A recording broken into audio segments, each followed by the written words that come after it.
좋아요, 구독!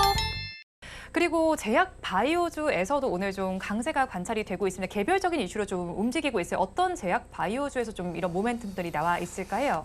사실 뭐 오늘 상승력이 나왔었던 종목군들이 너무 많아서 네. 일단 근데 뭐 인벤티지 랩 같은 경우는 오늘 기사가 뭐 엄청나게 많이 나왔죠. 네. 연간 기사가 한 17개 정도가 나왔는데 일단은 장기 지속형 약물 중독 치료제에 대한 비임상 결과 발표가 나왔고 추가적으로 임상에 대한 뭐 이런 기대감들이 좀 있는 상황이거든요. 그래서 관련된 부분으로 좀 굉장히 강력한 상승력이 나왔고요. 그다음에 이제 드림 CIS 같은 경우는 최근에 이제 신약 개발에 대한 기대감들이 상당히 높아져서 주가가 굉장히 많이 올랐는데 AI 의료뿐만 아니라 지금 이제 펫 사업에 대한 기대감들도 상당히 좀 높아지고 있다라는 부분에서 좀 이슈가 있었고요.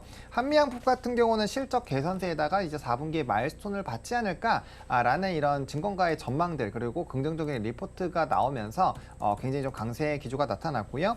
뭐 이제 유한양행 같은 경우는 렉나자 뭐 기대감들 엄청나게 큰 네. 상황이고 사실상 이렇게 시장이 어려움에도 불구하고 급등락이 좀 굉장히 강하게 나타나고 있다는 점 그리고 상반기에 실적이 가장 좋았었던 이제 기업 중에 하나다라고 보시면 좋을 것 같고요. 뭐 삼성바이오로직스도 나머지 CDMO 업체들이 다 글로벌적으로 실적이 안 좋아지고 있는 상황에서 실적이 좋아지고 있고 최근에 증권가의 호평이 강력하게 나타나고 있어서 3거래 연속적으로 좀 상승력이 나오고 있다라는 점, 뭐 신신제약 같이 마이크로 니들이라든지 뭐 치매, 뭐 각종의 이런 항암 쪽도 있고요. 그래서 여러 가지 부분에서 이제 개별적인 모멘텀이 있는 기업들이 오늘 굉장히 좀 상승폭이 강하게 나타나고 있다라고 좀 정리를 드리고 싶습니다. 네, 이제 개별적인 이슈들 하나씩 좀 정리를 해주셨는데 그중에서 인벤티지 랩을 좀 살펴보겠습니다. 앞서서 말씀을 해주신 것처럼 장기 지속형 약물 중독 치료제 비임상 시험에서 효과가 확인됐다는 소식이 좀 부각이 되고 있습니다. 주가도 지금 12%대 강세를 보이고 있는 상황이에요. 그런데 인벤티지 랩은 고령화 시대에서 치매 치료제와 관련된 이슈도 묶여 있고 비만 치료제 이슈도 있지 않습니까? 그렇다면 네네. 앞으로 저희 이 종목 어떻게 봐야 할까요?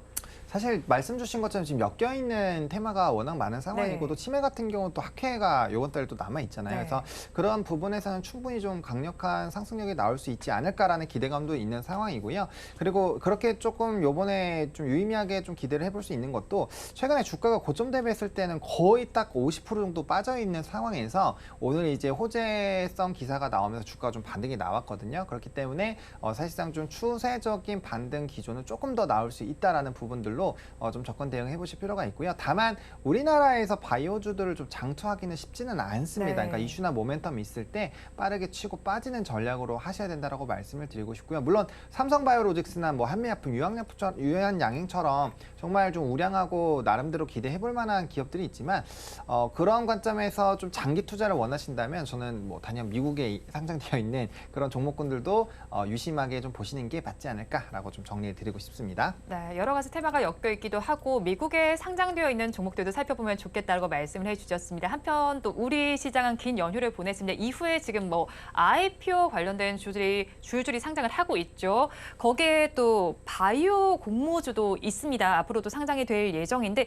이 종목들도 사실 여러 가지가 상장을 하는 만큼 저희 어떤 종목들을 조금 더 집중적으로 보면 좋을까요? 사실 이제 뭐 기대가 되는 종목군들은 상당히 많은데 네. 지금 시장에서는 어쨌든 좀 매크로적인 변수가 있고 시장에서의 좀 급등락이 강하게 나타나고 있잖아요. 그렇기 때문에 기관 수요 청약이랑 이제 일반 청약에 대한 이런 결과치를 네. 보시고 그 다음에 좀 대응을 하시는 게 맞지 않을까라고 보고 있고요.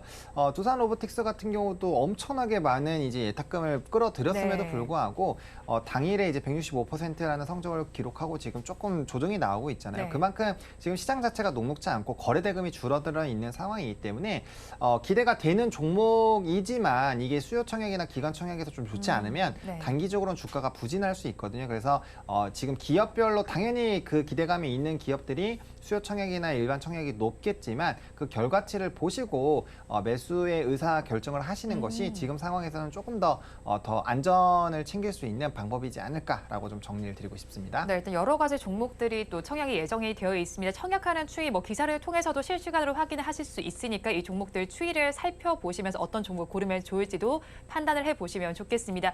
일단 오늘 뭐 현대차와 기아의 소식부터 해서 제약 바이오 섹터까지 살펴봤습니다. 저희는 어떤 종목을 조금 더 더 관심을 확대해 보면 좋을까요?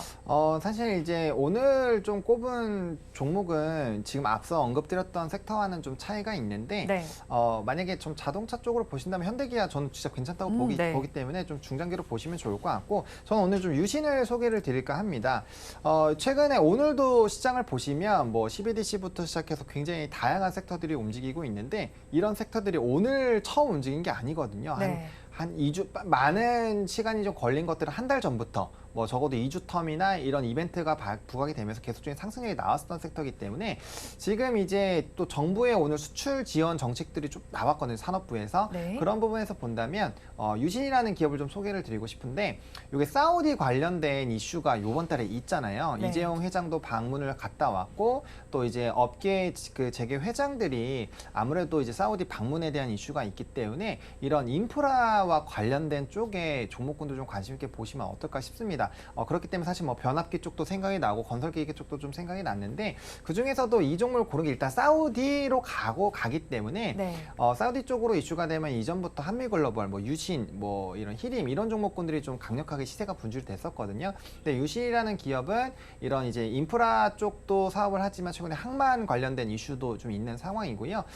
그리고 이제 이 회사가 유통 주식수 자체가 많지가 않습니다. 네. 그렇기 때문에 일단 특정한 이슈가 쏠리게 됐을 때는 강력하게 시세가 분출이 될 수 있고 또 최근에 상한가를 한번 기록을 했었거든요. 이제 19일에 상한가를 한번 기록을 했는데 이때가 이제 좀 시장이 어렵다 보니까 거래량이 없이 좀 주가가 눌렸습니다. 근데 네. 20일선은 깨지 않았기 때문에 충분히 이제 이 물량들은 좀 있다라고 보시면 좋을 것 같고 요번에 만약에 이슈 부각되면서 좀 슈팅이 나오면 충분히 좀 강력하게 움직일 수 있다라는 점 전거래일이나 이제 연휴 직전까지 지수가 굉장히 많이 빠졌는데 네. 그 안에서도 좀 주가의 탄력도가 상당히 좋았습니다. 어제 같은 경우는 7%대까지 올랐었거든요. 그러니까 그 은근슬쩍 지금 올라가고 있어요. 이런 네. 재건주들이나 뭐 인프라 관련된 종목군들이 뭐 SI도 마찬가지고요. 그래서 이런 종목군들이 은근슬쩍 소리 없이 움직이고 있다라는 부분을 좀 착안을 해보신다면 충분히 좀 이슈 플레이가 가능하지 않을까라고 보고 있고요. 이 종목은 단연 급등이 나오면 최소 절반 이상 반드시 좀 수익 실현을 해주셔야 된다라고 좀 말씀을 드리고 싶습니다.